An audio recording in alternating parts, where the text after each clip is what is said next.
अस्सलाम वालेकुम। कामयाबी एक मिनट के साथ सैयद इरफान हाजिर है। छुट्टी बहुत ही प्यारा और दिलकश लफ्ज़ है। आप कहीं पढ़ते हैं या जॉब करते हैं, छुट्टी का सुनते ही दिल खुशी से झूम उठता है। लेकिन छुट्टी नाकाम लोगों का वतीरा है। कामयाब लोगों की ज़िंदगी में छुट्टी का वजूद नहीं होता। क्या आपने कभी देखा कि कायनात की किसी शय ने छुट्टी की हो? अगर कोई मज़र फितरत छुट्टी कर ले और अपना काम छोड़ दे तो इस कायनात के साथ क्या होगा? क्या आप इसका तसव्वुर भी कर सकते हैं?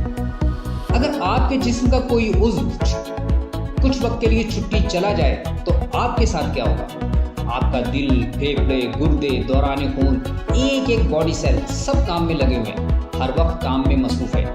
आप यकीनन जानते होंगे कि जिस्म का कोई हिस्सा अगर छुट्टी कर डाले और अपना काम कुछ देर के लिए छोड़ दे तो आपका क्या हशर हो सकता है। जनाब, यही मामला आपकी ज़िंदगी के साथ है।